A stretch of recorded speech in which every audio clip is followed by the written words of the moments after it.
L'écoute, c'est ce qui, dans des situations de grand stress, de grande détresse, d'isolement, de solitude, et ce qui finalement peut nous relier à l'humanité et nous sortir de cet isolement et de cette solitude. Et en cela, c'est réellement un support de l'écologie humaine. J'ai une formation de sociologue. J'ai travaillé comme consultant dans un grand cabinet qui s'occupait de l'évolution socioculturelle. Ça, c'était il y a longtemps. Et depuis 20 ans, je m'occupe d'un service d'écoute qui s'appelle SOS Bébé, qui est spécialisé, on va dire, sur toutes les questions de maternité et de grossesse. Par ailleurs, je suis aussi mariée. J'ai 5 enfants, 5 filles qui ont entre 25 et 35 ans. C'est peut-être aussi là une des racines de mon engagement dans l'écoute sur ces questions de maternité. Mon histoire aussi avec la maternité n'est pas une histoire linéaire. J'ai traversé pas mal d'épreuves de fausse couche, en tout cas, de perte de bébé pendant la grossesse, assez avancée. Et je pense que tout ça, ça a fait que j'ai pu mesurer comment ça pouvait être important dans des situations qui nous isolent parce que même si on est très entouré, on est les seuls à les vivre, et ben de pouvoir déposer, confier, parler, être écouté, entendu, c'était vraiment important. L'attitude principale, si on veut écouter, qu'est-ce que ça implique? Elle est commune à toutes les situations d'écoute. Et je crois que la première attitude, c'est déjà la bienveillance et peut-être la gratitude pour ce pas que fait la personne qui s'adresse à nous, de se confier, pouvoir le reconnaître. Que quelqu'un qui vient nous confier un truc énorme, ben déjà, il fait un pas important et que c'est important de le voir, ce pas-là, et puis de pouvoir comment dire, honorer cette confiance. Et quand on a ce regard-là, la bienveillance, elle vient naturellement. Et au-delà de la situation qui est confiée, qui parfois peut nous affoler, nous rebuter, susciter plein d'émotions en nous, et ben ça nous permet de rester bien centré sur cette personne-là qui vient se confier à nous, qui nous fait ce cadeau de sa confiance à nous, ici et maintenant. Donc ça, c'est un des premiers points. La bienveillance, d'où peut-être peuvent découler la gratitude, et de bien voir que ça nous protège de nous-mêmes. Ensuite, il y a peut-être de vérifier notre disponibilité. Et c'est là où ça diffère entre le cadre professionnel et le cadre peut-être plus personnel, voilà, parce que l'écoute demande une vraie disponibilité. Alors, dans un cadre professionnel, c'est simple, parce que souvent, on prend des permanences, on s'installe, on a le temps de la travailler, cette disponibilité. On sait que c'est dans ce créneau-là, où on a décidé de ce créneau-là. Dans la vie courante, c'est moins évident et une demande d'écoute peut nous tomber dessus à tout moment. Et dans ces cas-là, si on n'est pas du tout disponible ou si on n'arrive pas à se créer le cadre nécessaire de disponibilité, c'est très important de se donner cette liberté parce que c'est un cadeau qu'on se fait à soi-même, mais c'est un cadeau aussi qu'on fait à la personne qu'on va écouter, et de reporter, de dire j'ai bien entendu que tu voulais qu'on se parle, que tu voulais me parler, je ne suis pas disponible maintenant, mais je le serai à tel autre moment, et de reprendre un rendez-vous. Ça, c'est un point aussi important, de se dire qu'il peut y avoir des urgences dans l'écoute, mais en fait beaucoup moins que ce qu'on pense. Et que se donner un rendez-vous va déjà habiter cette urgence, s'il y a eu urgence. C'est un fil qui se crée, c'est un fil qui va se tendre entre les deux personnes, et la rencontre, elle aura déjà commencé, même si on a un rendez-vous à l'autre bout de la journée et qu'on est déjà le matin. Ensuite, comme autre point, après donc la bienveillance, la gratitude, la disponibilité, il y a l'humilité. En effet, cette personne s'adresse à nous parce qu'elle pense qu'on va l'aider ou parce qu'elle recherche une aide, parce qu'elle a besoin de parler, mais je ne vais pas trouver les solutions à ce qu'elle va m'exposer. Ce n'est pas moi qui les ai, ce n'est pas moi qui vais vivre sa vie. Les solutions, c'est elle-même qui les porte en elle. Et moi, je ne suis là que pour être présent, pour accueillir ce qu'elle peut dire, peut-être en faire le miroir. On va voir comment. Mais en tout cas, je ne vais pas la sauver. Et s'installer bien là-dedans, c'est ma présence que j'offre, je m'intéresse à cette personne et je ne vais pas être dans ma tête en train de screener dans tous les sens pour essayer de trouver des solutions aux problèmes qu'elle évoque. Peut-être qu'on aura des informations, des idées qui, à un moment de l'échange, pourront être utiles pour elle, mais l'essentiel, ça va être de l'aider à creuser tout ce qu'elle peut évoquer pour elle-même trouver ses solutions et les ressorts dont elle aura besoin. Et l'écoute est un outil absolument merveilleux et extrêmement puissant pour ça. Ensuite, peut-être encore un autre point important qui est l'empathie, disposition de cœur pour accueillir la personne de façon inconditionnelle comme elle est. Elle peut me confier dans ce cadre-là de l'écoute n'importe quoi, sans tabou, et juste parce que mon rôle, ma mission à ce moment-là, c'est de l'accueillir comme elle est et d'accueillir tous les mots qu'elle dit. Et en étant sensible plutôt à ce qu'elle vit, elle, à ce qu'elle évoque, à ce qu'elle manifeste de ce qu'elle peut vivre dans la situation qu'elle confie, et pas se focaliser sur les faits. L'empathie permet justement de trouver la bonne distance, ni trop près, ni trop loin. Je pense que c'est important à chaque fois de bien se le remémorer. Où est-ce que j'en suis de ma bienveillance par rapport à cette personne? Où est-ce que j'en suis de mon empathie? Où est-ce que j'en suis de ma conscience que c'est elle qui a la solution? Une question éventuellement à se reposer régulièrement au cours d'un échange. Mais il y a aussi des outils très précis. Et le premier, c'est la reformulation. Et la reformulation, ça paraît tout bête, ça paraît sans intérêt, parce que reprendre les mots de l'autre pour lui renvoyer, répéter, quoi. Pourquoi? À quoi ça sert? Elle vient de le dire. Pourquoi est-ce qu'on lui répète? Eh bien, répéter, redire, redonner, renvoyer à l'autre, reformuler, comme on dit, ce qu'il vient de dire, lui permet de saisir comment il est accueilli, entendu, écouté, compris autant que ça puisse être possible de comprendre quelqu'un qui n'est pas soi-même. Et ça va l'aider à avancer, ça va l'aider à élaborer, à rentrer dans plus de finesse dans ce qu'il ressent et de ce qu'il peut exprimer. Et puis de déposer, de mettre à plat, de trier, de séparer les choses qui, dans les situations de détresse, de panique, de stress, peuvent apparaître comme des espèces soit des énormes montagnes infranchissables, soit des pelotes inextricables emmêlées. Ça permet de séparer et de faire le clair. Et c'est extrêmement important. Et c'est aussi un outil qui, à nous permet de rester centré sur la personne et de ne pas l'envahir de nous-mêmes. Et puis d'être bien sûr qu'on ne part pas ailleurs, qu'on a bien compris, entendu ce qu'elle nous dit. La reformulation, elle est intéressante parce qu'elle permet vraiment à la personne d'avancer pas à pas. Quand on écoute quelqu'un, on écoute avec tout ce qu'on est. Et donc avec aussi notre expérience, notre histoire, notre sensibilité, toutes les représentations qu'on peut avoir de la vie, des situations, des réactions qu'il faudrait avoir. Tout ce qu'on entend suscite forcément des mouvements en nous.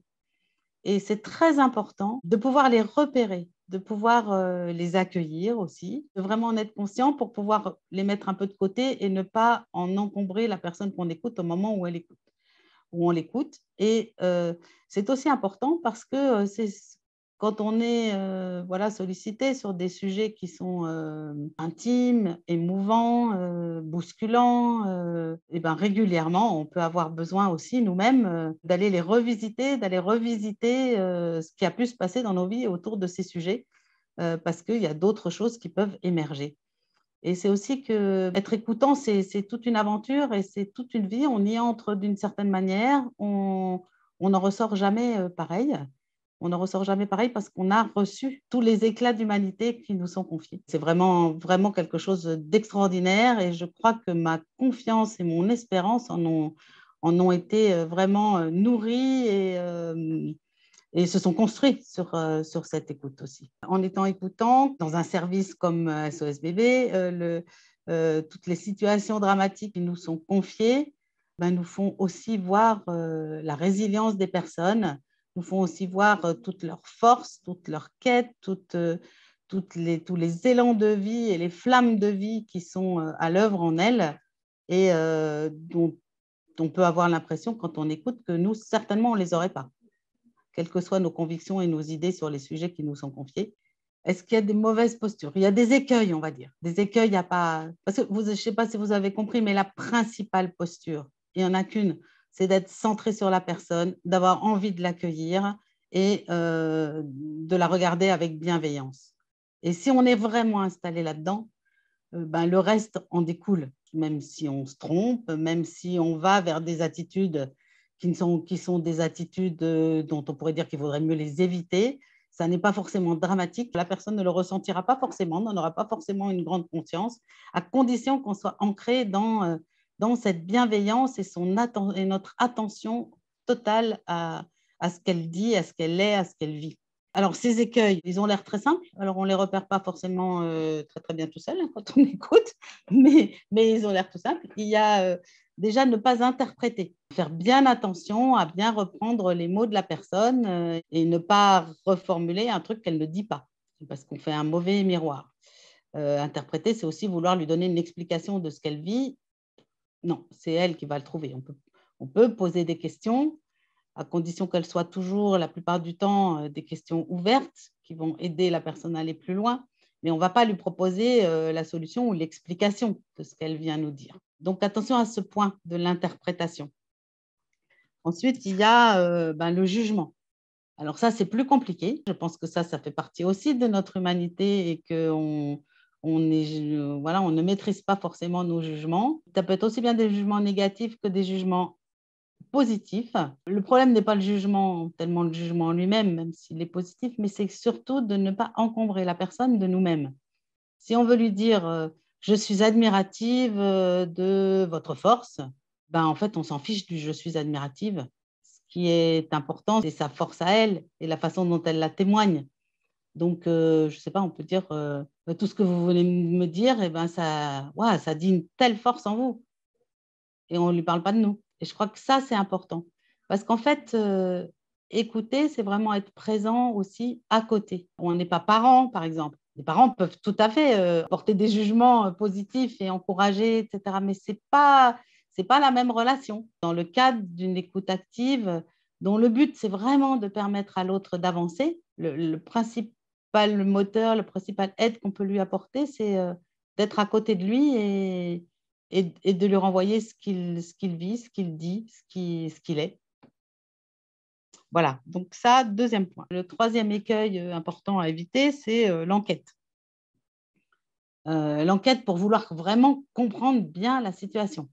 Donc, poser plein de questions qui n'ont pas forcément, je ne sais pas, moi, on n'a pas besoin de savoir quelle est la surface de l'appartement, depuis combien de temps la personne est dans l'entreprise dans laquelle elle travaille, quelle est la taille de son bureau, quelle marque d'ordinateur elle a. Voilà. Tout ce qui est de l'ordre du questionnaire sur les faits, sur la situation, ce n'est pas quelque chose qui va aider.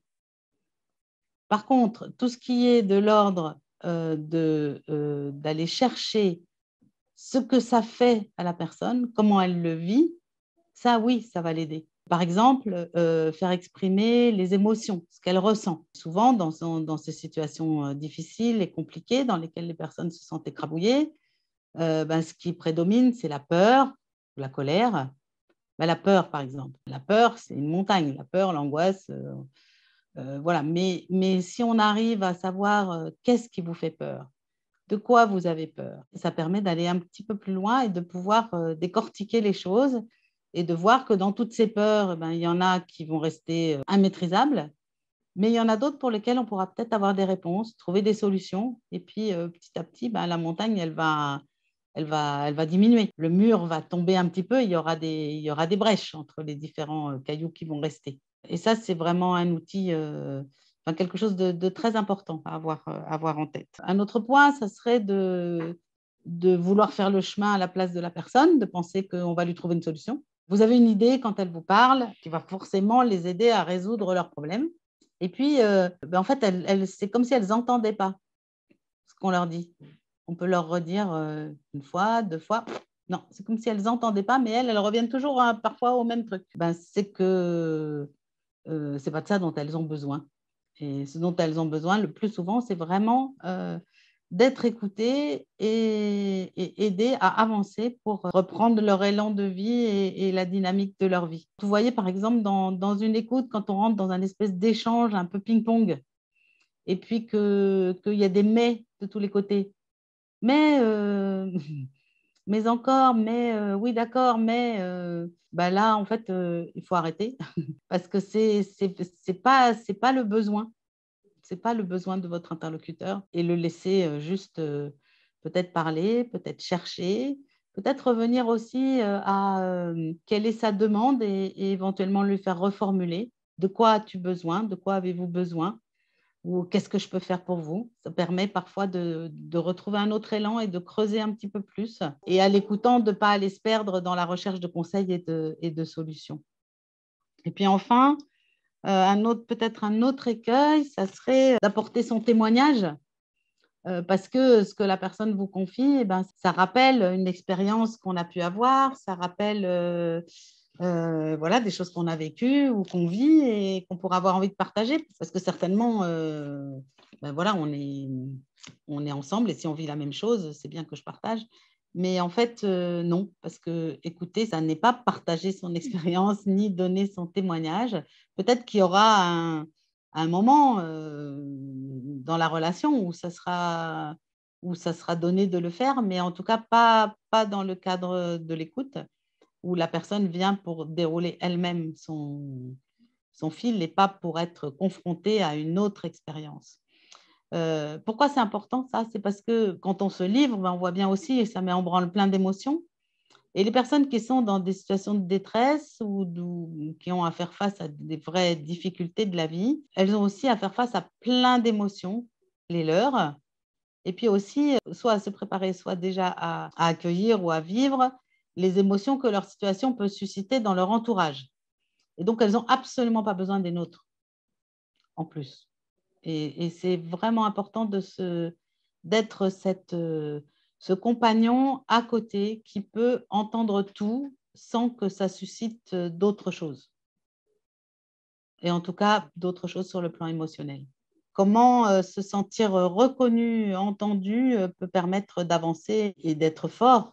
Je vais vous donner juste un petit exemple qui m'a marqué, l'histoire d'une jeune fille qui avait 17 ans et qui s'adresse à nous en disant voilà, je suis enceinte, je ne sais pas quoi faire, je crois qu'il faut que j'avorte. Ben, elle avait 17 ans, d'une famille musulmane, très peur de la réaction de son père, de sa mère, de ses frères et sœurs. Pour elle, c'était la fatalité elle allait être soit virée de sa famille, soit ouais, elle se voyait pas trop de solutions. Voilà, elle tournait en rond autour de ça.